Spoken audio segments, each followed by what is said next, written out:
वेंकटाद्रिसमं स्थानं ब्रह्मांडे नास्ति किंचन वेंकटेश समो देवो न भूतो न भविष्यति। ओं नमो वेंकटेशाय। तिरुमला तिरुपति देवस्थानम श्री वेंकटेश्वरा भक्ति चैनल इணைந்து வழங்கும் ஸ்ரீமத் பகவத்கீதை பாராயணத்திற்கு அனைவரையும் வரவேற்கிறோம். மூகம் கரோதி வாசாலம் அங்கும் லங்கயதே கிரிம் யத்கிருபாதமஹம் வந்தே பரமானந்த மாதவம்.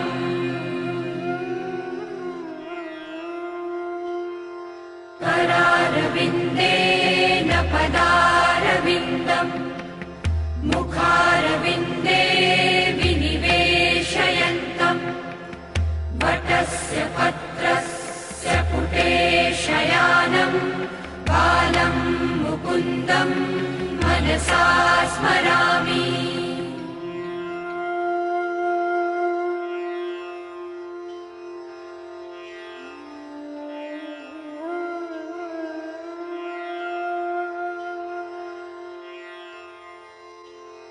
वसुदेवसुतं देवं कंसचाणूरमर्दनं देवकी परमानन्दं कृष्णं वन्दे जगद्गुरुम्.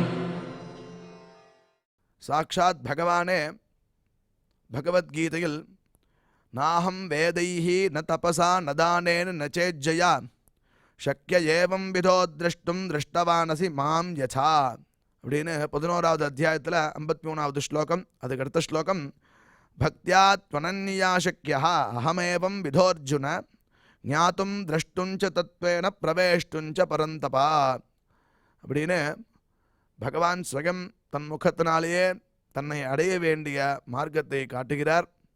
பக்தியினாலே நான் அடைய முடியும், பக்தியினாலே என்னை அடைய முடியும்னு காட்டுறார். அர்ஜுனனுக்கு இந்த இடத்துல உபதேசம் பண்ணார். இதே மாதிரி பாகவதத்திலையும் 11வது ஸ்கந்தத்தில் உத்தவன் அப்படிங்கிற பெரிய பக்தனுக்கு உபதேசம் பண்ணுறார். நசாதகதி மாயோகா நசாங்கியம் தர்ம உத்தவ ந ஸ்வாத்தியாகஸ்தபஸ்தியாகா யசா பக்திர் மமோர்ஜிதா அப்படின்னு சொல்லி பக்தியாக மேகயாகிராஹ்யா அப்படின்னு சொல்கிறார். பக்தியினாலேயே நான் கட்டுப்படுவனாக ஆவேன் அப்படின்னு அந்த இடத்துல காட்டுறார். அப்படின்னா பக்தினா என்ன அப்படின்னு நம்ம விசாரம் பண்ணணும். பகவத்கீதையிலையும் பகவான் பக்தியினாலே நான் கட்டுப்பட்டவனாக இருக்கிறேன்கிறார். பாகவதத்திலையும் இதே சொல்கிறார். அப்படின்னா பக்தினா என்னன்னு நம்ம விசாரம் பண்ணணும். பண்ணினோன்னா பகவத்கீதையில் இன்னொரு இடத்துல சொல்லும்போது ஸ்வகர்மனா தமபியர்ச்சியா சித்திம் விந்ததி மாணவகாங்கிறார். தன்னலம் இல்லாமல் எல்லாம் பகவானோடுது அப்படின்னு ஒரு நினைப்போட செய்யக்கூடிய செயலே பக்தி அப்படின்னு பகவானே சொல்கிறார். அதை தொடர்ந்து பார்த்தோன்னா பக்தின்னு நம்ம பண்ணுற ஜபமா பாராயணமா தபஸா யஜ்ஞமா ஹோமமா இல்லை தானமா இல்லை கர்மானுஷ்டானங்களா அப்படின்னு விசாரம் பண்ணால் ஒவ்வொருத்தரும் ஒவ்வொன்று சொல்கிறா. இந்த உத்தவனுக்கு உபதேசித்த பகவான் உத்தவனை போய் பார்க்க சொல்கிறார். நேராக கோபிகைகள்கிட்ட போய் பார்க்குறார். கோபிகைகளை பார்த்த உடனே பக்தின்னு இதுதான்ப்பா அப்படின்னு கோபிகைகள்லாம் பார்த்து தெரிஞ்சுக்கிறான் உத்தவன். அவள் என்ன செஞ்சா கோபிகைகள் அப்படின்னு பார்த்தோன்னா அவள் ஏதாவது பாராயணம் பண்ணாளா, இல்லை ஏதாவது தபஸ் பண்ணாளா, இல்லை யஜ்யங்கள் பண்ணாளா, இல்லை தானங்கள் பண்ணாளா அப்படின்னா அவள் அழுதா அப்படிங்கிறார். அழுதாளா அப்படின்னா அழுறதுக்கு காரணம் என்ன அப்படின்னா அந்த பற்று அப்படின்னு சொல்கிறார். பற்றுன்னு என்னென்னா பற்றுக்கு காரணமாக இருக்கக்கூடியது பிரேமை அப்படிங்கிற அன்புங்கிறது. இந்த பிரேமை அன்பு பற்று அப்படிங்கிறது நம்ம லௌகிகமாக பல இடத்துங்களில் வச்சுட்டுருக்கோம். பல இடத்துல பார்த்தோன்னா மக்கள்கிட்ட வச்சுட்டுருக்கோம், நம்மளுடைய வீட்டில் வச்சுட்டுருக்கோம், வாகனங்களில் வச்சுட்டுருக்கோம், நம்மளுடைய பதவியில் வச்சுட்டுருக்கோம், பணத்தை சம்பாதிக்கிறதுல ஒரு பற்று வச்சுட்டுருக்கோம், நம்மளுடைய சொத்து மேலே ஒரு பற்று வச்சுட்டுருக்கோம், நம்மளுடைய உத்தியோகத்தின் மேலே ஒரு பற்று வச்சுட்டுருக்கோம், பிஸ்னஸ் மேலே ஒரு பற்று வச்சுட்டுருக்கோம். அப்படின்னு பலவிதமான நம்ம வஸ்திரங்கள் மேலே இதை ரொம்ப விசேஷமாக பற்று வச்சுட்டு எடுத்து மடித்து வைக்கிறோம். பலவிதமான பற்றுகள் நம்ம பார்த்துட்டு இருக்கோம். நாட்டு மேலே வைக்கிறோம், நாட்டுப்பற்று, மொழி மேலே வைக்கிறோம், மொழிப்பற்று, அப்படின்னு பலவிதமான பற்றுகள் நம்ம பார்க்குறோம். பற்றுன்னா என்னன்னு புரியறது, ஆனால் பக்தின்னு என்னன்னு புரியலே அப்படின்னா, இந்த பற்று காரணம் பிரேமைன்னு பார்த்தோம். இந்த பற்றுங்கிறத ஒவ்வொரு இடத்துல வைக்கும்போது ஒவ்வொரு பேர் அடையிறது. உதாரணமாக நண்பன்கிட்ட ஒரு நண்பன் வைக்கிறது பேர் பிரேமைங்கும் போதே அதுக்கு பேர் நட்பு அப்படிங்கிற பேர் வைக்கிறோம். ஒரு காதலன் காதலிகிட்ட வைக்கும்போது அது பேர் காதல்னு ஆறுது. ஒரு தாய் மகன்கிட்ட வைக்கும்போது வாத்சல்யம் அப்படின்னு ஆகிறது. இந்த பற்று பல விடங்களில் பல பேர்கிட்ட வைக்கும்போது பலவிதமான பேரை அடைகிறது. அதுபோலயே பகவான்கிட்ட வைக்கும்போது இதுக்கு பேர் பக்தி அப்படின்னு காட்டி கொடுக்குறார். அதை சொல்கிறதுக்கு நம்மளுடைய நம்மாழ்வார் திருவாழ்மொழியில் பற்றுடை அடியவர்க்கு எளியவன் பிறர்க்கு அறியவித்தகன், பற்றுடை அடியவர்க்கு எளியவன் அப்படின்னா பக்தியோட தன்னலமில்லாமல் எவனொருவன் அவனை போய் அடையிறானோ அவனுக்கு அடைய தகுந்தவனாக இருக்கான். பிறர்க்கு அறிய வித்தகன், பிறர்க்கு அப்படின்னு சொன்னால் மற்ற சாதனங்களுக்கு அறியறதுக்கு ரொம்ப கஷ்டப்படுவான். பாக்கி உள்ள சாதனங்கள்லாம் அவனை அடைய முடியாது. பக்தி அன்புன்னு பிரேமன்னு பார்த்தோம் இல்லையா, அந்த பற்று வேணும். ஏன் அப்படின்னா எளியவே அப்படின்னு கூப்பிட்றார் கடைசியில் பாசுரத்தில். ரொம்ப சௌலபியமானவன் பகவான், அவனை அடையிறதுக்கு இதெல்லாம் வேண்டாம், அன்பு ரொம்ப முக்கியமாக தேவைப்படுறது. இதை சொல்லும்போது நம்மாழ்வார் பாதி சொல்லிட்டார், மதுரகவி ஆழ்வார் எழுதின்றிருக்கார். சொல்லின்னு இருக்கும்போதே மலர்மகள் விரும்புனம் அரும்பெருளடிகள் மத்தொரு கடைவெண்ணை கலவினில் உறைவிடையா புண்டு அப்படின்னு சொல்லும் போதே மூர்ச்சி ஆயிட்டாராம். அப்பேற்பட்ட பிரம்மாதி தேவதைகளுக்கே கிடைக்க முடியாத பரமாத்மாவானவன் யசோத அவள் மத்த உடைச்சப்புறம் அவனை தூக்கி கட்டுறா உரல்ல. நீ மத்த உடைச்சி வெண்ணெய் எடுத்து சாப்பிட்றான், அவனை தூக்கி கட்டுறா, இங்கே நில்லு அப்படின்னு சொல்லி மிரட்டுறா. மிரட்டினோடனே மிரண்டு போய் நின்னானா. அவள் எடுத்து கட்டுறாளாம். யசோதை கட்டுறதுக்கு காரணம் என்ன? இவனை கயிறு அறுக்க முடியாதா, இல்லை கட்டுப்படாமல் இருக்க முடியாதா? இருந்தாலும் கட்டுப்பட்டானா. அதுக்கு காரணம் என்னென்ன? பகவானுடைய வாத்சல்யம், பகவானுடைய சௌலபியம், யசோதையினுடைய வாத்சல்யம் அப்படின்னு காட்டி கொடுக்கறது சாஸ்திரம், நம்மளுடைய புராணங்கள்லாம். இப்படி சொன்னோடனே மதுரகவி ஆழ்வார் நம்மாழ்வார் மூர்ச்சி ஆகிட்டாராம். 6 மாதம் கழித்து ஏந்தாராம் பாக்கி சொல்கிறதுக்கு. அதுவரையும் அவருடைய சிஷ்யராகிய மதுரகவி ஆழ்வார் அதை வச்சுட்டு அப்படியே எப்போ வேணால் ஏந்திருப்பார். ஏஞ்சு சொல்லலாம். அதை எழுதுறதுக்கு திருப்பி ஏஞ்சாராம். ஏஞ்சு திருப்பி அவர் சொன்னப்புறம் திருப்பி எழுதினாராம். எந்திரம் உரலினோடு இணைந்து இருத்தேங்கிய எளியவே அப்படின்னு முடிக்கிறார். இவ்வளோ சௌலபியமான பரமாத்மாவே, நீ இவ்வளோ சௌலபியமாக இருக்க, பற்று யார்கிட்ட இருக்கோ அவன்கிட்ட தான். பற்றுன்னா இங்கே பிரேமன்னு பார்த்தோம், பக்தின்னு பார்த்தோம், அந்த அன்புன்னு பார்த்தோம். இந்த அன்பு யார்கிட்ட இருக்கோ அதுதான், அவனுக்கு தான் நான் அடங்குவேன், அவனுக்கு தான் நான் ஆட்படுவேன் அப்படின்னு பகவான் பகவத்கீதையிலையும் சொல்கிறான். அதே மாதிரி பாகவதத்திலையும் சொல்கிறான். அப்பேற்பட்ட பகவத்கீதை பாராயணம் நாம் செஞ்சுருக்கோம். இந்த பக்தி ஏற்படுறதுக்குத்தான் தேவஸ்தானமும் இதே மாதிரி பலவிதமான தொழில்நுட்பத்தை வச்சுண்டு பாராயணங்கள் இத்தியாதிகள்லாம் பிரகாசப்படுத்துகிறார். அதுக்கு முதல்ல நம்ம குரு பிரார்த்தனை மற்றும் சங்கல்பத்துடன் இன்றைய நிகழ்ச்சியை துவங்கலாம்.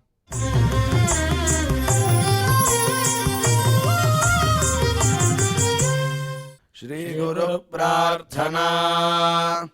குரு பிரம்மா குருர் விஷ்ணுர் குருர்தேவோ மகேஸ்வரः குரு சாக்ஷாத் பரம் பிரம்ம தஸ்மை ஸ்ரீ குரவே நமः.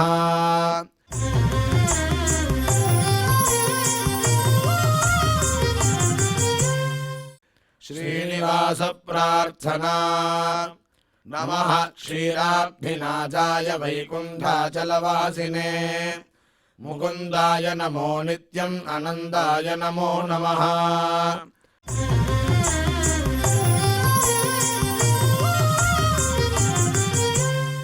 अथ श्रीमद्भगवद्गीता पारायण संकल्पः.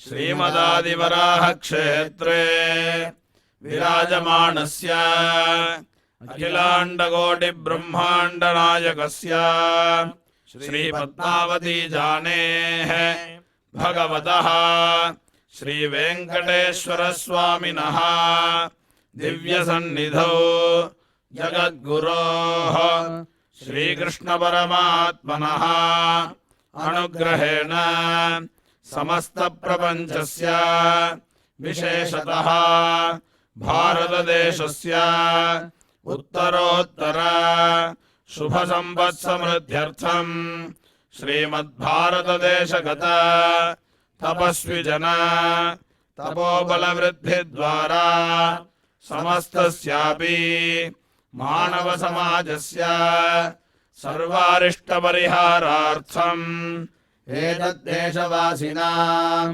सर्वेषां सज्जनानां योगक्षेमार्थम् राष्ट्रविरोधिनां निबर्हणद्वारा जनानां चित्तशान्ति चित्तस्थैर्य सन्तोषादि अभिवृद्ध्यर्थम् एतद्देशवासिनां परस्परविद्वेष परस्परनिन्दा परस्परहिंसादीनां निवृत्त्यर्थम् परस्परसौमनस्य सिद्ध्यर्थम् समस्तपापक्षयार्थम् श्रीमन्नारायणप्रीत्यर्थम् श्रीपरमेश्वरप्रीत्यर्थम् श्रीमद्भगवद्गीतायाः अखण्डपारायणम् करिष्यामहे।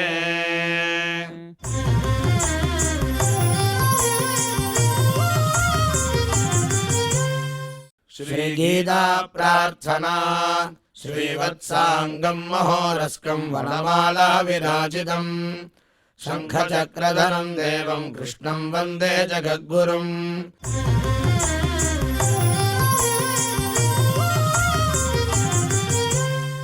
पार्थाय प्रतिबोधिताम् भगवता नारायणेन स्वयम् व्यासेन ग्रथिताम् पुराणमुनिना मध्ये महाभारतम् अद्वैतामृतवर्षिणीम् भगवतीम् अष्टादशाध्यायिनीम् अम्ब त्वामनुसन्ददामि भगवद्गीते भवद्वेषिणीम्।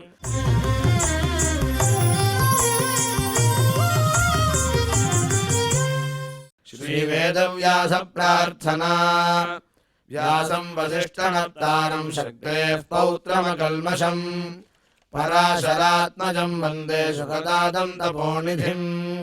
यत्र योगेश्वरः कृष्णो यत्र पार्थो धनुर्धरः तत्र श्रीर्विजयो भूतिर्ध्रुवाणि धर्मधर्ममा।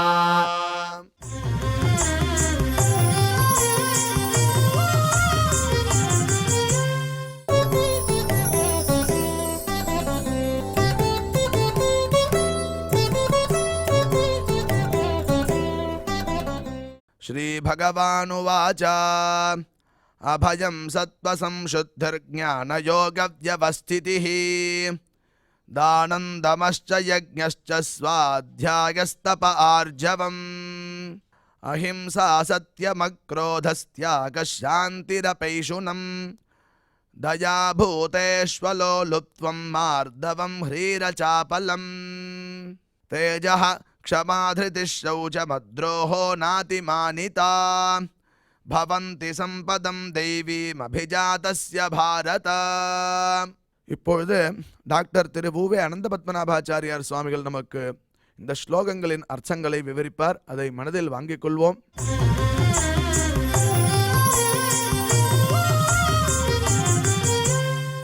श्री भगवानुवाच अभयं सत्त्वसंशुद्धिः ज्ञानयोगव्यवस्थितिः दानं दमश्च यज्ञश्च स्वाध्यायस्तप आर्जवम् अहिंसा सत्यमक्रोधः त्यागः शान्तिरपैशुनम् दया भूतेष्वलोलुप्त्वं मार्दवं ह्रीरचापलं तेजः क्षमा धृतिः शौचम् अद्रोहो नातिमानिता भवन्ति सम्पदं दैवीम् अभिजातस्य भारत. ஓம் நமோ பகவதே வெங்கடேஷாய.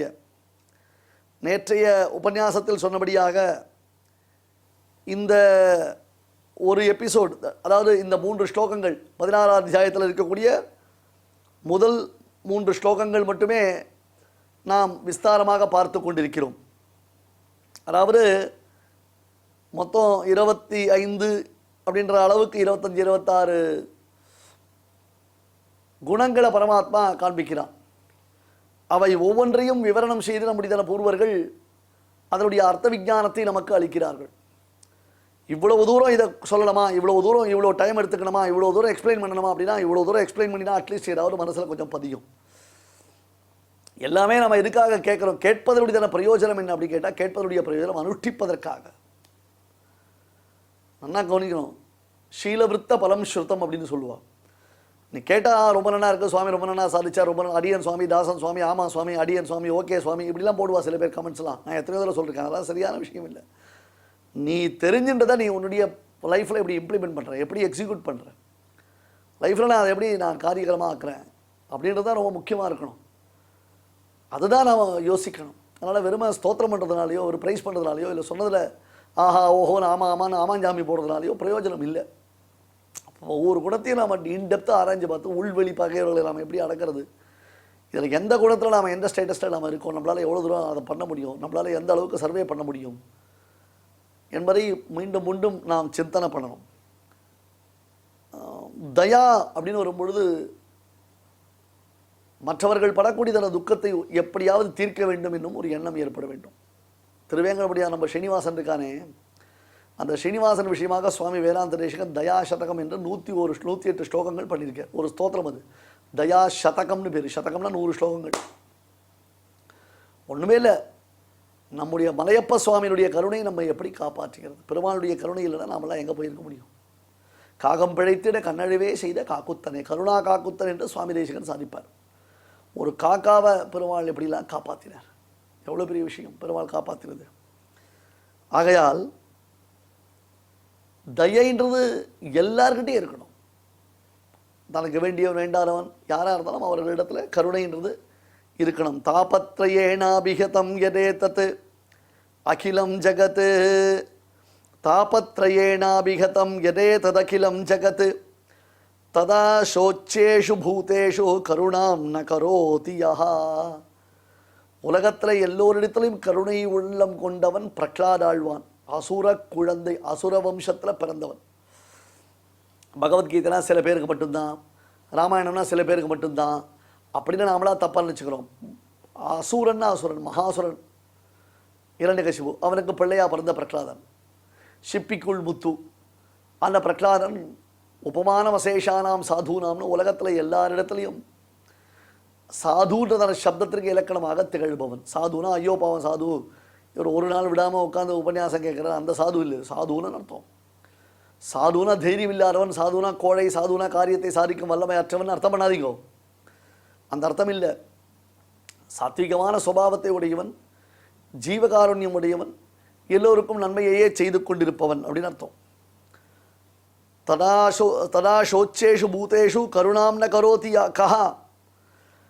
இப்போ லோகம் தாபத்ரயங்களினால் உலகமானது பெரும் பீடைக்கு உண்டாகிறது. பீடைனா அந்த பீடிக்கப்பட்டிருக்கிறது, பிடிக்கப்பட்டிருக்கு.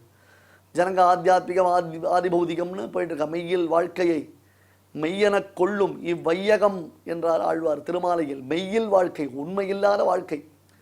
உண்மையில்லாத வாழ்க்கைனா வாழற வாழ்க்கை பொய்ன்னு அர்த்தம் இல்லை, நிரந்தரமற்ற வாழ்க்கைன்னு அர்த்தம். வாழற வாழ்க்கை பொய்ன்னு அர்த்தம் பண்ணக்கூடாது. நிரந்தரமற்றதான வாழ்க்கை. ஐயோ ஓடிட்டு இருக்கோம், உண்டியே ஓடியேன்னு போயிட்டு இருக்கோம். அப்பான்றோம், அம்மான்றோம், பொண்டாட்டின்றோம், பிள்ளைன்றோம். வேதம் நூல் பராயம் நூறு மனுஷதான் புகுவரையிலும் பாதியும் உறங்கி போகும் நின்றதில் 15 ஆண்டு பேதை பாலகனதாகும் பிணி பசி மூப்பு துன்பம். ஐயா பாத்தியா, 100 வயசுன்னு வச்சுக்கோங்க. வேதத்தில் சதமானம் பவதி சதாயு புருஷா என்று வேதம் ஆசீர்வாதம் பண்ணுறது. 100 வயசு வச்சுக்கோங்க. அதில் 50 வயசு தூங்கி போய்டுறோமா நம்ம, தெரியுமா உங்களுக்கு? ஐடி கம்பெனியில் ஒர்க் பண்ணுற வாழ்க்கை சேர்த்து தான் சொல்கிறேன். ஐடி கம்பெனியில் ஒர்க் பண்ணுறது உறங்கா புளியாக இருக்கா எல்லாரும், நம்ம ஆழ்வார் மாதிரி ஆகிட்டா எல்லாரும், தூங்குறதே கிடையாது. என்னுடைய நண்பர் ஒருவர் இருக்கார். அந்த நண்பருக்கு கடந்த சில நாட்களாக பேச முடியல அவரால். ஒன்றும் வாயிலெல்லாம் புண்ணுலாம் எதுவுமே கிடையாது. இந்த தாடை இழுக்கிறது, அவரால் வாய் திறந்து முழுவதுமாக பேச முடியல. அதே மாதிரி அவரால் உண்ண முடியல. வாய் திறந்து உண்ணு அந்த பதார்த்தங்களை கடித்து சாப்பிட முடியல.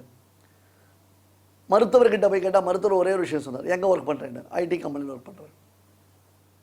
ராத்திரி எத்தனை மணிக்கு படுத்துப்பேன்? சில சமயம் 12 மணி ஆகிடும், சில சமயம் 1 மணி ஆகிடும். அதான் தப்பு. உனக்கு இந்த ப்ராப்ளம் வந்ததனுடையதான ரீசன் என்ன அப்படின்னா வேறு ஒன்றுமே இல்லை. உறங்க வேண்டிய சமயத்தில் உறங்காமல் இருந்து ஒர்க் பண்ணி கொண்டிருக்கிறாயே, ஒன்று வேலையை விட்டுடு, இல்லை சரியான சமயத்தில் உறங்கு. பாருங்க, சௌக்கியமான ஒரு வாழ்க்கைக்கோசரம் தான் வேலை செய்யணும். ஆனால் இப்போ அந்த வேலை செய்வதினாலே வேலை செய்யும் காலத்திலும் நம்முடைய ஆரோக்கியம் கெட்டு விடுகிறது. வேலை செய்து ஒருவேளை நாம் பின்னாளில் ஓய்வு பெற்றோமேயானால் அந்த ஆரோக்கிய சீர்கேடு தொடர்ந்து நம்மை துன்புறுத்துகிறது. இப்படி ஒரு வேலையை நாம் செய்து கொண்டிருக்கிறோம். உடம்புல எந்த காம்ப்ளிகேஷன் கிடையாது. சரியான நேரத்தில் உறக்கம் இன்மை என்பதுதான் அவருடையதான இந்த தாடை ஜவ்வு இழுக்கிறதுக்கு காரணம் அப்படின்ட்டு வரும். இது நினச்சி கூட பார்க்க முடியாத ரீசன். ஆனால் இப்போ எல்லாரும் என்னென்னமோ ஒரு வேலை கட்ட வேலையில் எல்லா காரியம் பண்ணுறோம். பாதியும் உறங்கி போகும். நின்றதில் 17 ஆண்டு, மீதி இருக்கிறது மீதி 50. அதில் பேரை பாதி விஷயம் தெரியாது, பாலகன் அதுவும் தெரியாது, பிணி, பசி, மூப்பு, துன்பம் எல்லாத்தையும். அப்போ நம்ம லைஃப் நம்ம கையில் இல்லவே கிடையாது. நம்ம லைஃப்பை நம்மளை லீட் பண்ணல, நம்ம இன்னும் லைஃப்பை வாழணும்னு நினச்சிட்டு இருக்கோம். வீக்கெண்டுன்னு சனி ஞாயிறு வந்துட்டு தான் வீக்கெண்டு வந்துட்டு ஜாலியாக கொடுக்குற பைசா வச்சுட்டு ஊரை சுற்றலாம்னு நினச்சிட்டு இருக்கோம். நம்ம லைஃப் எண்டு வீக்காக போயிட்டு இருக்கு. வீக்கெண்டு போகிற நமக்கு லைஃப் எண்டு வீக்காகிட்டு இருக்கு. கவனிக்கிறதே இல்லை சுவாமி. அதுக்கெல்லாம் நினச்சி பார்க்கறதுக்கு டைம் இல்லை. எத்தனை தடவை பகவத்கீதை கேட்டால் அது உணர்ச்சி வரப்போகிறது இல்லை. இதிலிருந்து நாம் மீட்டுக்கணும். அதனால தான் மக்கள் தாபத்திரயத்தினாலே இப்படி மெய்யில்லாத வாழ்க்கையை, அனித்தியமான வாழ்க்கையை வாழ்வதற்கு தங்கள் நித்தியமான ஒரு வாழ்க்கையை வாழ்வதாக நினைத்து மருகுகிறார்களே. ஐயா, இந்த ஜந்துக்கள் விஷயத்தில் கருணை ஏற்படாமல் எப்படி இருக்க முடியும்? அவர்களை பார்த்தாலே ஐயோ பாவம் தோன்றுறது, அவளை பார்த்தாலே பரிதாபமாக இருக்குது, அவர்களை பார்த்தாலே ரொம்ப மனசு கஷ்டமாக இருக்குது என்று பிரகலாத ஆழ்வான் உபதேசிக்கிறார்.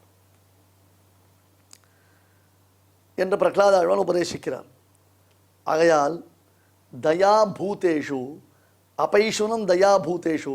அடுத்தது அலோலுப்துவம், அலோலுபத்துவம்னு அர்த்தம். என்னது? தனக்கு தேவையில்லாத விஷயங்கள் ஆசைப்படக்கூடாது. இதுக்கு முன்னாடி தான் ஒரு எக்ஸாம்பிள் சொன்னேன். ஒரு பெரியவர் தினந்தோறும் கடைக்கு போவார், அங்கே இருக்கிறது எல்லாத்தையும் பார்ப்பார், பார்த்துட்டு வந்துடுவார். இப்போ நம்மளை எது அட்ராக்ட் பண்ணுறது? சில ஆண்டுகளுக்கு முன்பு வரையிலும் ஸ்ராத்தம்னா தெரியலையா, பித்திருக்களுக்கு செய்யக்கூடிய கைங்கரியம். அந்த ஸ்ராத்த காலத்தில் யார் சுவாமிகளாக வருகிறார்களோ, அதாவது கூப்பிட்டு சாப்பாடு போடுறோம் இல்லையா பிராமணர்களை, அந்த பிராமணர்களுக்கு வேஷ்டி அளிப்பது என்பது ஒரு மரபு. எதுக்காக வேஷ்டி கொடுக்கணும்னு சொன்னால் தெரியுமா? வேஷ்டியே கிடைக்காது, அது கஷ்டம். இப்போது சமீபத்தில் ஒருத்தருக்கு சதாபிஷேகம், 80வது வயசு பூர்த்தி. அவரும் அவருடைய மனைவியும் ரொம்ப விசேஷமாக அதை செலிப்ரேட் பண்ணான், ரொம்ப நல்லா கொண்டாடினான். பார்த்தா அவர் பக்கத்தில் ஒரு 150 செட்டு வேஷ்டி புடவை அடுக்கி வச்சிருது. என்ன, வரவா போகிறவா அத்தனை பேரும் சதாபிஷேகத்துக்கு அவருக்கு வேஷ்டி புடவை கொடுத்துட்டு போகிறார். இத்தனை வேஷ்டி புடவையை எப்படி கொடுத்து போகிறார்? அவருக்கு இடுப்பில் வேஷ்டி உடுத்துறதே கஷ்டம், உடம்பு மெலிஞ்சு போச்சு, முதுமை தள்ளாடுறது, 80 வயசு. ஒரு 4 முழம் துண்டு இருந்தால் அதையே கூட அவரால் கச்சமாக உடுத்த முடியுமான்னு கேள்வி. அந்த மாதிரி இருக்கிறவருக்கு இவ்வளோ பெரிய மாலை மாதிரி அடுக்கி வச்சிருக்கா வேஷ்டியும் புடவையும், எதுக்கு கொடுக்கணும்? என்ன பிரயோஜனம்? வேஷ்டி இல்லை, அது வேஷ்டி, ஒரு வேஸ்ட்டு. என்ன கொடுத்தால் யாருக்கு எது பிரயோஜனமாக இருக்குமோ அதை அவருக்கு கொடுக்கணும். அதே மாதிரி நாமளும் வாங்கி வாங்கி சேர்த்து வச்சுக்கிறோம். 4 புடவை வாங்கினா ஒரு ஷர்ட்டு இலவசம்னு ஒரு போர்டு பார்த்த உடனே அந்த ஷர்ட்டு நமக்கு தேவையா, அந்த புடவை நமக்கு தேவையான்னு யோசிக்காமல் 4 புடவை வாங்கினா ஒரு ஷர்ட்டு இலவசமாக கிடைக்கிறதுக்கோசரம் 4 புடவையும் வாங்குகிறோம், ஷர்ட்டையும் வாங்குகிறோம். இது நமக்கு எவ்வளோ நாள் நிரந்தரம்? எந்த எண்ணமும் இல்லாமல் கடைத்தெருவுக்கு வந்த நாம் அங்கே வைக்கப்பட்டிருந்ததான ஒரு போர்டை பார்த்துட்டு 4 புடவை வாங்கினா ஒரு ஷர்ட்டு இலவசம்னு போர்டை பார்த்த உடனே நேராக உள்ளே பூந்தோம். ஒரு புடவை 8000 ரூபா, 4 8 32, 32,000 ரூபாய்க்கு புடவை வாங்கிட்டு ஒரு 50 ரூபா பீத்த ஷர்ட்டை வாங்கிட்டு அதை பெருமையாக வந்து சொல்லிக்கிறோம். அலோலுபத்துவம்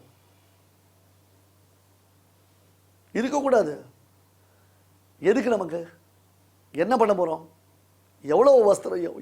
ஒரு வீட்டில் ஒரு செருப்பு ஸ்டாண்டில் போய் பார்த்தீங்கன்னா ஒவ்வொருத்தருக்கும் 4 ஜோடி 5 ஜோடி செருப்பு இருக்குது சுவாமி. என்ன அவ்வளோ செருப்பை வச்சு என்ன பண்ண போகிறோம்? நம்ம இருக்கிறது 2 கால், அதுலேயும் ஒரு கால் ஆணிக்கால், ஒரு கால் கோணக்கால். மிகுதி மிகுதி மிகுதின்னு தேவையற்ற வஸ்துக்களை நாம் சேர்த்துக்கூடிய, ஒருத்தராத்தில் பகவத்கீதை புஸ்தகம் கிடையாது, ஒருத்தராத்தில் ராமாயண புஸ்தகம் கிடையாது, சாலக்கிராம திருவாராதனம் கிடையாது, செருப்பும் 10 செருப்பு, துணி ஒவ்வொருத்தருக்கும் ஒரு பீரோ துணி. மார்தவம் அடுத்தது. மார்தவம்னா மிருதுவாக இருக்கணும், எல்லார்கிட்டையும் மிருதுவாக இருக்கணும். மற்றவர்கள் தன்னை பார்த்து பயப்படாமல் தன்னை நெருங்கி பழகக்கூடிய லெவலில் நாம் இருக்கணும். நாம் அவகிட்ட பிரியமாக பேசணும், நாம் அவகிட்ட ரொம்ப சந்தோஷமாக இருக்கணும். நம்மை அவர்களுக்கு வெளிப்படுத்தும் பொழுது அவர்களுக்கு ஒரு ஆனந்தமானது ஏற்பட வேண்டும். இப்போ ஒரு ஷவர் இருக்குது, அந்த ஷவர் ஃபுல்லாக ஸ்ட்ராங்காக காங்கிரீட் போட்டு வச்சுருக்கு, அதை போய் முட்டினா என்ன ஆகும்? மண்டை உடஞ்சி போயிடாது, கை உடஞ்சி போயிடாது, அவ்வளோ உறுதியாக இருக்குது. அந்த மாதிரி இறுகி போன மூடோட சில பேர் இருப்பா, இறுகி போன மைண்டோட சில பேர் இருப்பா. ஒரு சந்தோஷம் இருக்காது, ஒரு சிரிப்பு கிடையாது, மற்றவங்க கிட்டத்தில் சகஜமாக பழக மாட்டா. இந்த ஃப்ளாட்டு சிஸ்டம்ன்றதாக நம்ம வளருமே, அக்கம் பக்கத்தில் யார் கீழே யார் இருக்கா மேலே யார் இருக்கா, நமக்கு ஃப்ளாட்டுன்றது கீழேயும் சொன்ன கிடையாது, மேலேயும் சொன்ன கிடையாது, பக்கமும் சொன்ன கிடையாது, இந்த பக்கமும் சொன்ன கிடையாது, நமக்கு அப்படி தான் இருக்குது. நமக்கு அப்படி இருக்கச்சே நாம் ஒருத்தர்கிட்ட பழகிறதே கிடையாது, சகஜமே கிடையாது. எதிர் வீட்டில் இருப்பா, பக்கத்து வீட்டில் இருப்பா, வெளியூருக்கு போனால் இந்தாங்க சாவி வச்சுக்கோங்க, வீட்டை பார்த்துக்கோங்க, இல்லைன்னா பால் வாங்கி வைங்கோ, காய்கறி வாங்கி வைங்கோ, நான் இன்னும் 2 நாளில் வந்துடுவேன், 3 நாளில் வந்துடுவேன்னுவா. அவள் நமக்கோசரம் ஹெல்ப் பண்ணுவா. அவள் எங்கே வெளியூர் போனால் நாம் ஹெல்ப் பண்ணுவோம். ஒருத்தருக்கு ஒருத்தர் உப்பு புளி மிளகு வாங்கிப்பா, சிரிப்பா, சந்தோஷப்படுவா. இவள் வீட்டு தோட்டத்துலேருந்து கொத்தமல்லி கருவேப்பிலையை உடச்சி தருவா அவளுக்கு. அவள் வீட்டில் வாழை மரம் பூத்துதுன்றதுக்கோசரம் ஒரு டசன் வாழைப்பழத்தை கொண்டு வந்து கொடுப்பா. சகஜமாக இருந்தது, சௌஹார்தமாக இருந்தது, ஒருத்தருக்கொத்தர் மிருதுவாக பழகினா, ஒருத்தருக்கொத்தர் விட்டு கொடுத்து வாழ்ந்தார்கள். ஒரு சமாச்சாரம்னா, ஒரு கல்யாண காலத்தில் எல்லாரும் ஒன்றா சேர்ந்தா, ஃபேமிலியை விட இந்த ஃப்ரெண்ட்ஷிப் ரொம்ப அதிகமாக இருந்தது. இப்போ இருக்கும் போச்சே பார்க்க, என்னுடைய பிளேஸில் நீ எப்படி ஸ்கூட்டரை பார்க் பண்ணலாம், என்னுடைய பிளேஸில் நீ எப்படி காரை கொண்டு நிறுத்தலாம், நீ எப்படி என் ரூம் வாசலை வந்து திருப்பலாம், இதுதான் நடக்கிறது. ஒருத்தருக்கொத்தர் ஒரு சகஜமே கிடையாது, சௌஹார்தமே கிடையாது. என் சீட்டில் நீ எப்படி உட்காரலாம், என் பக்கத்தில் நீ எப்படி உட்காரலாம், ஒரு ட்ரெயினில் போனால் சண்டை, பஸ்ஸில் போனால் சண்டை. இந்த காம்பவுண்ட் வழியாக அந்த குப்பையை கொட்டான், அந்த காம்பவுண்ட் வழியாக இந்த குப்பையை கொட்டான், என் வீட்டு வாசலில் குப்பையை கொண்டு வந்து சேர்த்து வச்சான், உன் வீட்டு வாசலில் குப்பையை கொண்டு வந்து சேர்த்து வச்சான். சகிப்புத்தன்மைன்றது சுத்தமாக போயிடுத்து, மிருதுன்றது போயிடுத்து, சகஜம்ன்றது போயிடுத்து. சகஜ சுலப தாசீகினார் சுவாமி தேசிகன். ஒருத்தருக்கொத்தரை சௌக்கியமாக அசோசியேட் பண்ணிக்கிற அந்த ஆட்டிடியூடே மாறி போயிடுத்து. அப்படி இருக்கமும் அப்படின்னு எதுக்குமே இடம் கொடுக்காமல் அப்படி இருந்துட்டு எல்லாத்த சாதிக்க போகிறோம். என்ன பண்ண போகிறோம்? மார்தவம். ஹ்ரீ ஹ்ரீ ஹ்ரீ ஹ்ரீன்னா ஹ ரா ஹ்ரீ. ஹ்ரீனா வெக்கம். தப்பான காரியங்களை பண்ணக்கூடாது, பயம். தப்பான காரியங்களை பண்ணால் பயம். நல்லா ஒரு நோய் என்ட்ரியில் போயிட்டா கூட பயம் வரும். திக்கு திக்கு திக்குன்னு மனசில் அடிச்சுக்கும். ஐயோ என்ன ஆகிட போகிறதோ, என்ன ஆகிட போகிறதோ, யாரா பார்த்துட்டா என்ன பண்ணுவோம். அதில் கூட இன்னொரு பயம் வரும். ஒருவேளை போலீஸ்காரன் நம்மளை நிறுத்திட்டானா, அதில் யாரா ஒருத்தர் பார்த்துட்டானா மானம் போயிடுமேன்னு பயப்படுவான். இப்போல்லாம் அதெல்லாம் கவலையே படுறதில்ல, கவலையே படுறதில்ல. பார்த்தியா, எனக்கு அடிக்கடி வந்து அங்கே போலீஸ்லேருந்து இது வருது, டிடக்ஷன் வருது, டிராஃபிக் வயலேஷன், அதெல்லாம் பெருமையாக போயிடுச்சு. இப்போ எதெல்லாம் ஒரு காலத்தில் இந்த மனசாட்சிக்கு பயந்து, குற்றம்னு பயந்து, அக்கம் பக்கத்தில் இருக்கிறவளுக்கு பயந்து நாம் நடந்தோமோ, இப்போ அதெல்லாம் ஸ்டேட்டஸ் மாதிரி ஆகிடுது நமக்கு. ஒருத்தர் ஸ்டேட்டஸ் வச்சுருக்கார், என்னது 3வது தடவையாக நான் ஹெல்மெட் போடாமல் ஃபைன் கட்டுறது, போலீஸ்காரனுக்கு ஃபைன் கட்டுறது, எனக்கு ஸ்டேட்டஸ் தன்னுடைய வாட்ஸ்அப்பில் ஸ்டேட்டஸ் வச்சுருக்கிறது அந்த பில்லை. வெக்கமே போயிடுது சுவாமி. தப்பு காரியங்களை பண்ணினாலும் வெக்கப்படணும், தப்பு காரியங்களை பண்ணனாலும் வெக்கப்படணும். ஊருக்கு வெளியில் அந்த சாராய கடை இருக்கும், அந்த சாராய கடைக்கு போகிறதுக்கும் வெக்கப்படுவா, வரத்துக்கும் வெக்கப்படுவா. ஆனால் சாராயம் சாப்பிடணுன்றது அந்த ஒரு சாப்பல்யத்தில் முக்காடு மாதிரி போட்டுன்னு போவா. இப்போ ஊருக்குள்ளேயே எல்லாம் வந்துடுத்து, யாரும் அதை பற்றி கவலைப்படுறதில்ல. சினிமா ட்ராமாக்களில் சுலபமாக சாராயம் குடிக்கிறது தெரியறது. அப்பா பிள்ளை, மாமனார் மாமியார், மாட்டு பொண்ணு எல்லோரும் உட்காந்து சாப்பிட்ற மாதிரி காமிக்கிறா. நான் சொல்கிறதுல ஒன்றும் தப்பு இல்லையே, நடக்கிறதா நான் சொல்கிறேன், நடக்காத நான் சொல்லியே. எல்லா சினிமாக்களும் அதுதான் நமக்கு சொல்லி வைக்கிறது. மற்றவர்கள் தப்பு பண்ணினாலேயே ஐயோ இவர்கள் தப்பு பண்ணிட்டாலேன்னு வெட்கி தலை குனியக்கூடியதான மகான்கள் தாங்கள் தப்பு பண்ணினா, மற்றவர்கள் தப்பு பண்ணிட்டான்னா அதற்காக வருத்தப்படக்கூடியவர்கள் வெட்கி தலை குனியக்கூடியதான மகான்கள் தாங்கள் தப்பு பண்ணினா. நம்மளை அனாவசியமாக ஒருத்தன் கேலி பண்ணுறான்னா அதுக்கோசரம் நம்ம வெக்கப்பட வேண்டிய அவசியம் இல்லை. நம்மளை அனாவசியமாக ஒருத்தன் கேலி பண்ணுறான், அதுக்கு நாம் வெக்கப்பட வேண்டிய விஷயம் இல்லை. அவன் கத்திட்டு போனான். இப்போ ஜடபரதர் போனார், எத்தனையோ பேர் கல்லை தூக்கி அடிச்சா. ரிஷபதேவர் போனார், அவரை கண்ணா பிறன் அடிச்சா, உரைச்சா, ஹிம்சை பண்ணா. ரிஷபதேவர் கண்டுக்கவே இல்லை. அவர் யோகிராஜர், அவருடைய தேகம் அது தாங்கித்து, ஆத்மா முதல்ல தாங்கித்து. தனக்கு ஏற்பட்டதான மானம் அவமானம் எதையுமே அவர் பொருட்படுத்தலை. முழுக்க முழுக்க பகவத் தியானத்தில் இருந்தனால் அவரை இது எதுவுமே சிரமப்படுத்தலை. அந்த மாதிரி மகான்கள் இருக்கா. அப்படி இருக்கணும். நம்ம தப்பான காரியங்கள், அசாஸ்திரியமான காரியங்கள் பண்ணுறதுக்கு நம்ம வெக்கப்படணும். அசாஸ்திரியமான காரியங்கள் பண்ணால் நம்ம லஜ்ஜப்படணும், அனுதாபப்படணும். ஐயோ நம்ம இப்படி பண்ணிட்டோமேன்றதாக வருத்தத்தில் நம்ம இருக்கணும். இது பெரிய உபகாரம் யோகத்திற்கு. அடுத்தது அச்சாபலம். அச்சாபலம் அப்படின்னு விரும்பத்தக்க பொருள் நம்ம பக்கத்தில் இருந்தாலும் நமக்கு மன ஓட்டம். ஏகாதசனிக்கு சாப்பிடக்கூடாதுன்னு சில பேர் பிரதிஜை பண்ணி வச்சுட்டாங்கன்னா சாப்பிடாமல் இருக்கிறதுன்றது ரொம்ப முக்கியம். அலோலுபத்துவன்றதுக்கும் அச்சாபலத்துக்கும் என்ன ஒரு வித்தியாசம் அப்படின்னு கேட்டால், ஆசையே இல்லாமல் இருக்கிறது அலோலுபத்துவம். அச்சாபலம்ன்றது நம்மளை சுற்றி எல்லாம் இருக்குது. லட்டு இருக்குது, ஜாங்கரி இருக்குது, ஜிலேபி இருக்குது, மைசூர் பாகு இருக்குது. ஆனால் சாப்பிடக்கூடாது. இன்றைக்கி விரதம், சாப்பிடக்கூடாது. ஒரு ஸ்வீட் ஸ்டாலில் அட்வர்டைஸ்மெண்ட் போட்டான். 450க்கு மேலே யாருக்கு சுகர் இருக்கோ அவள்லாம் வேலைக்கு எங்கள் கம்பெனியில் வந்து சேரலான்னா. எதுக்கு? ஸ்வீட் ஸ்டாலில் உட்காந்து ஸ்வீட் சாப்பிட வேணாந்தா என்னாகும்? வியாபாரம் பண்ண முடியுமா? அதனால் அவனுக்கு சுகர் இருந்ததுன்னா ஸ்வீட்டை தொட்டு கூட பார்க்க மாட்டான்.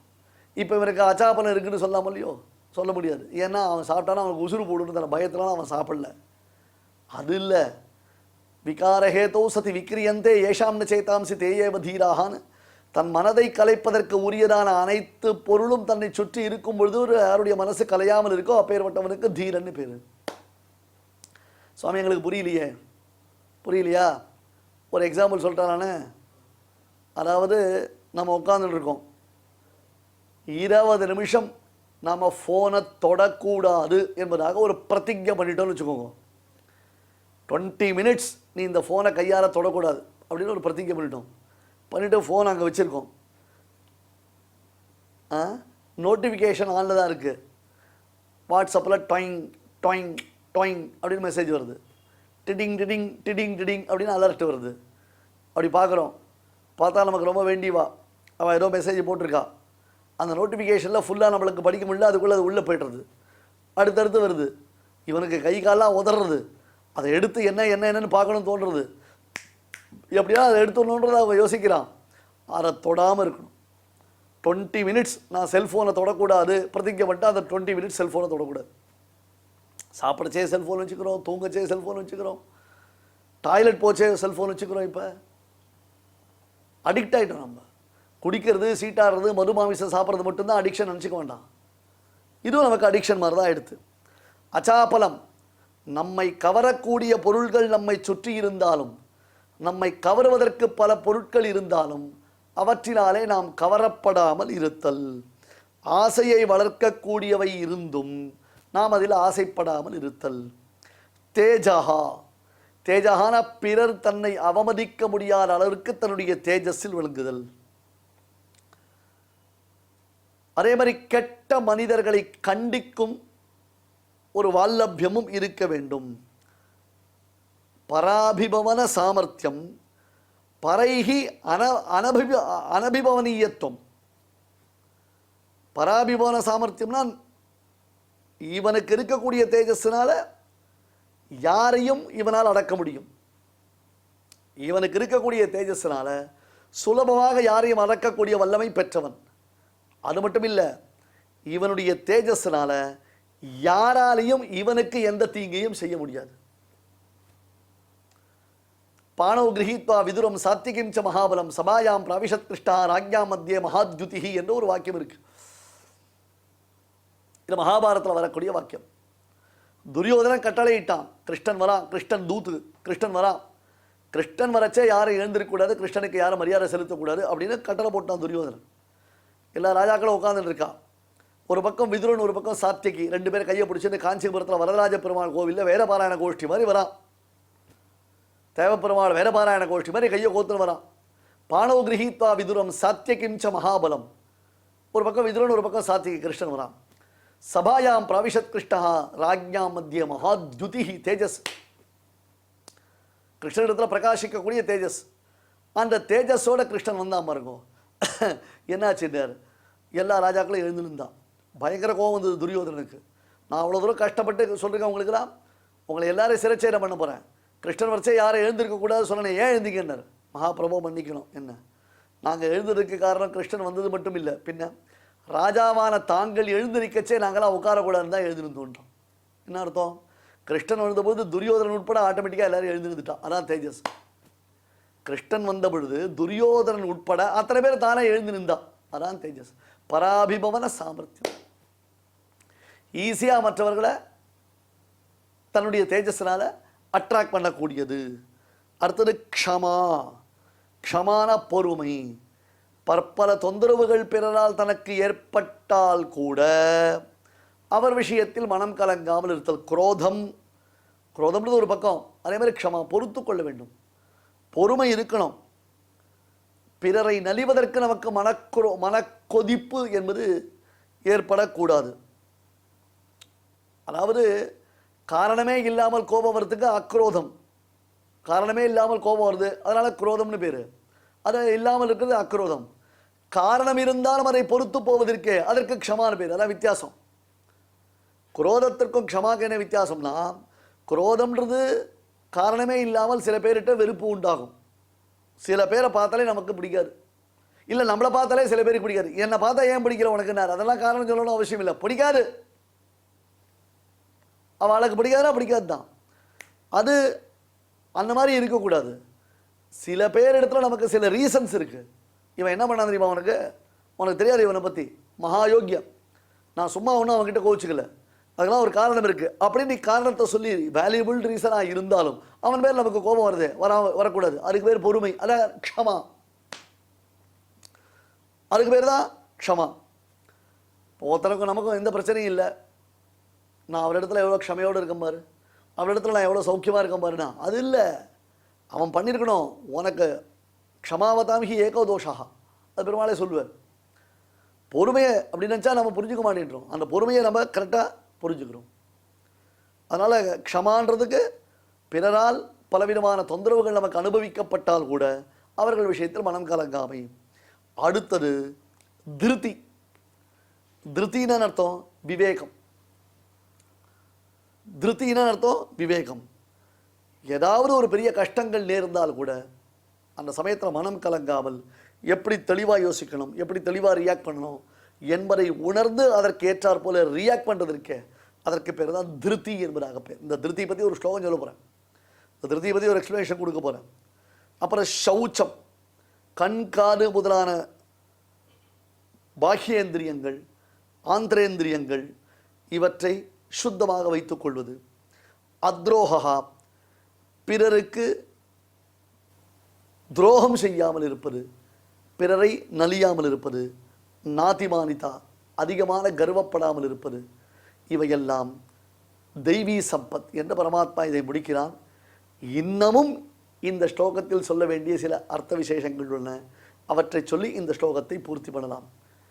ஸ்ரீமதே பகவதே பாஷ்யகாராய நமஹ. 16வது அத்தியாயம். இப்பொழுது அடியன் சொல்றதை எல்லாரும் திருப்பி சொல்லுங்க. ஸ்ரீ பகவானுவாச.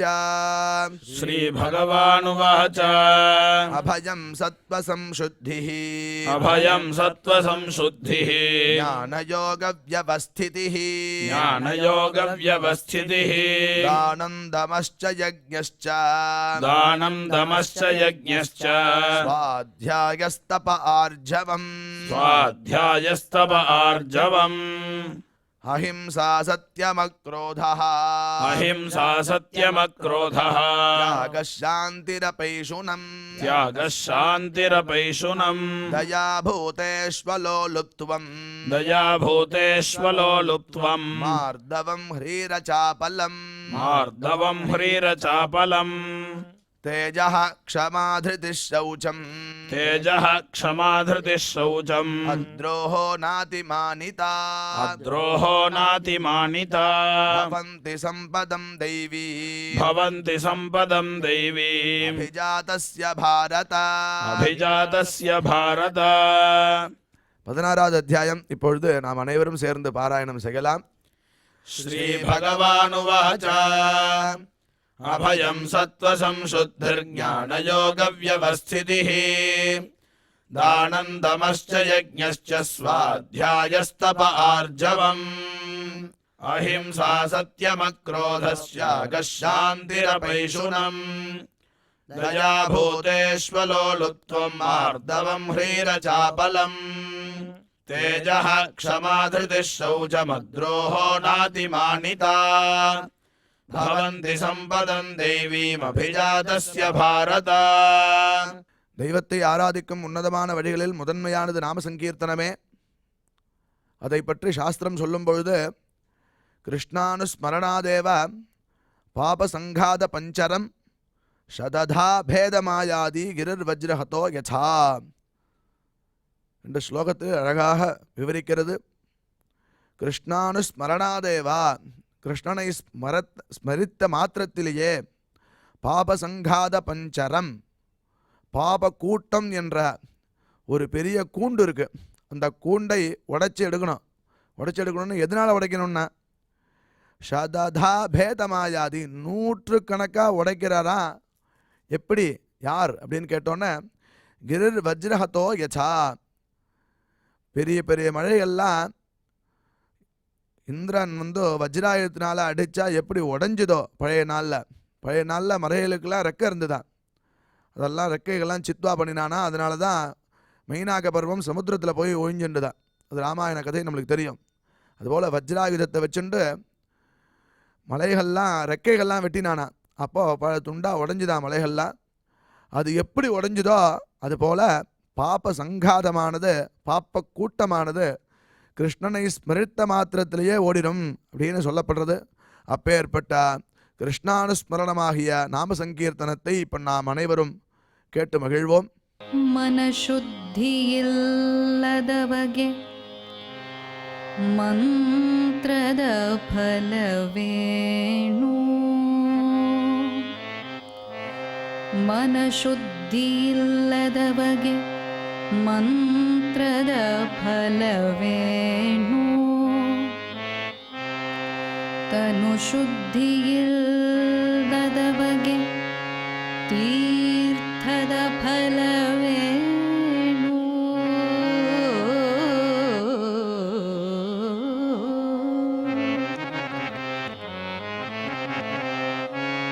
ತನು ಶುದ್ಧಿಯಿಲ್ಲದವಗೆ ತೀರ್ಥದ ಫಲವೇಣು. ಮಿಂದಲ್ಲಿ ಫಲವೇಣು, ಮೀನು ಮೊಸಳೆಯಂತೆ.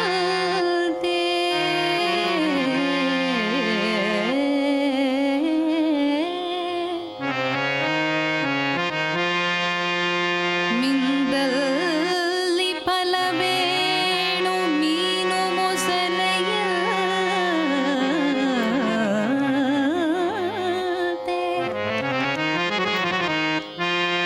ಮಿಂದಲ್ಲಿ ಫಲವೇಣು, ಶ್ರೀಶೈಲದ ಕಾಕಿಯಂತೆ.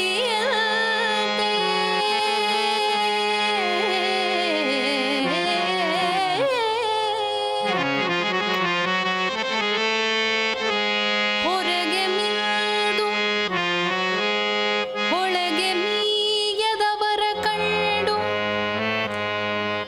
ಹೊರಗೆ ಮಿಂದು ಒಳಗೆ ಮೀಯದವರ ಕಂಡು, ಒಳಗೆ ಮಿಂದು ಒಳಗೆ ಮೀಯದವರ ಕಂಡು, ಬೆರಗಾಗಿ ನಗುದಿತ್ತ ಪುರಂದರ ವಿಠಲ.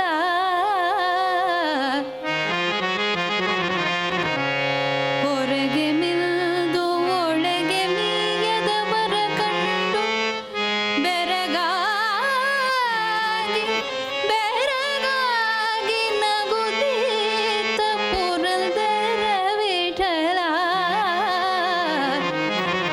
ವಿಠಲ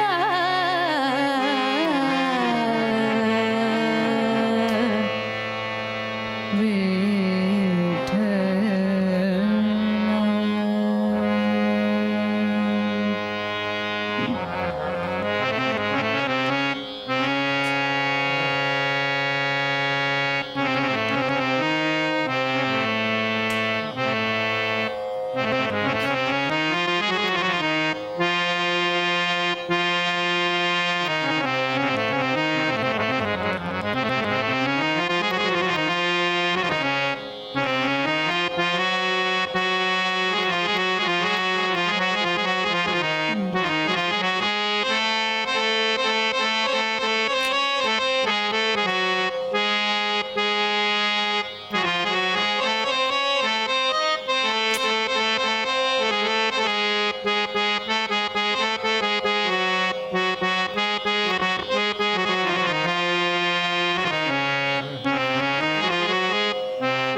ರಾಗಿ ತಂದಿರ್ಯಾ ಭಿಕ್ಷಕ್ಕೆ ರಾಗಿ ತಂದಿರ್ಯಾ ರಾಗಿ ತಂದಿರ್ಯಾ ಭಿಕ್ಷಕ್ಕೆ ರಾಗಿ ತಂದಿರ್ಯಾ ಭಿಕ್ಷಕ್ಕೆ ರಾಗಿ ತಂದಿರ್ಯಾ ಭಿಕ್ಷಕ್ಕೆ ರಾಗಿ ತಂದಿರ್ಯಾ ರಾಗಿ ತಂದಿರ್ಯಾ ಭಿಕ್ಷಕ್ಕೆ ರಾಗಿ ತಂದಿರ್ಯಾ ಭಿಕ್ಷಕ್ಕೆ ರಾಗಿ ತಂದಿರ್ಯಾ ಭಿಕ್ಷಕ್ಕೆ ರಾಗಿ ತಂದಿರ್ಯಾ ಯೋಗ್ಯರಾಗಿ ಭೋಗ್ಯರಾಗಿ ಭಾಗ್ಯವಂತರಾಗಿ ನೀವು ಯೋಗ್ಯರಾಗಿ ಭೋಗ್ಯರಾಗಿ ಭಾಗ್ಯವಂತರಾಗಿ ನೀವು ರಾಗಿ ತಂದಿರ್ಯಾ ಭಿಕ್ಷಕ್ಕೆ ರಾಗಿ ತಂದಿರ್ಯಾ ಭಿಕ್ಷಕ್ಕೆ ರಾಗಿ ತಂದಿರ್ಯಾ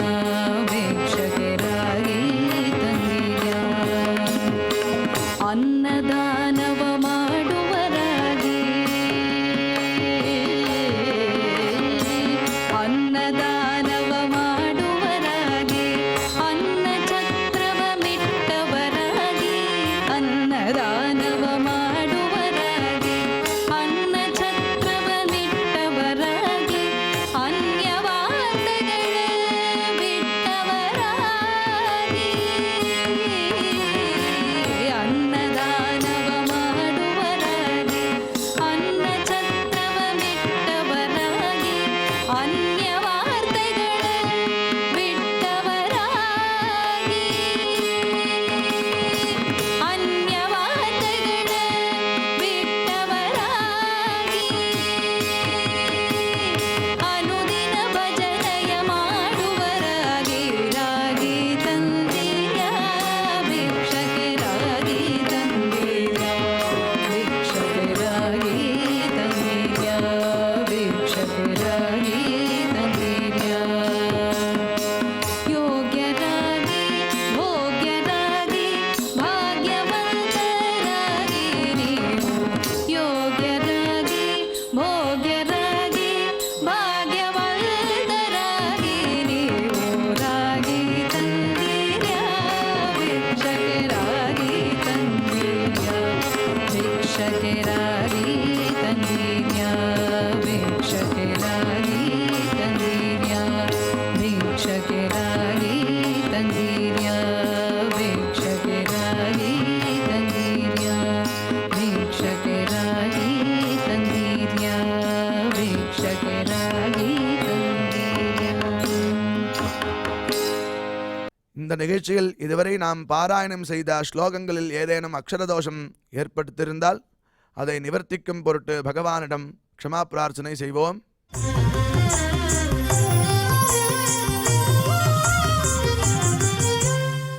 अथ क्षमा प्रार्थना यदक्षरपदभ्रष्टं मात्राहीनं च यद्भवेत् तत्सर्वं क्षम्यतां देवनारायण नमोऽस्तु ते।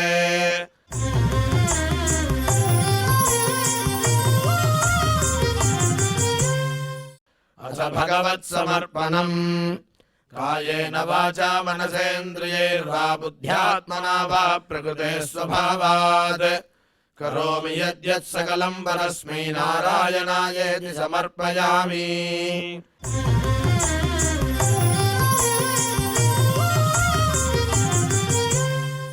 अथ लोकक्षेम प्रार्थना सर्वे भवन्तु सुखिनः सर्वे सन्तु निरामयाः सर्वे भद्राणि पश्यन्तु मा कश्चित् दुःखभाग् भवेत्। பகவானுடைய கிருபை நாம் அனைவருக்கும் கிடைக்க வேண்டி மங்களாசாசனத்துடன் இன்றைய நிகழ்ச்சி நிறைவு பெறுகிறது. நாளை மீண்டும் இதே நிகழ்ச்சியில் சந்திக்கலாம். ஓம் நமோ வெங்கடேஷாய.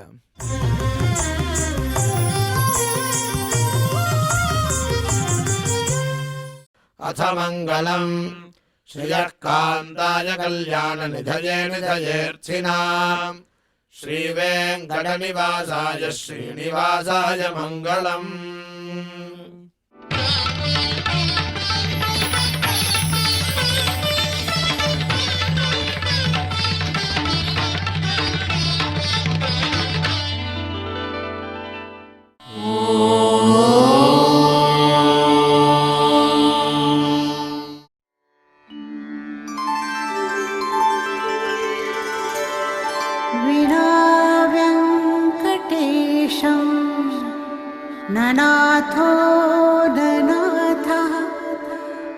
सदा वेङ्कटेशं स्मरामि स्मरामि हरे वेङ्कटेश प्रसीद प्रसीद प्रियं वेङ्कटेश प्रयच्छ प्रयच्छ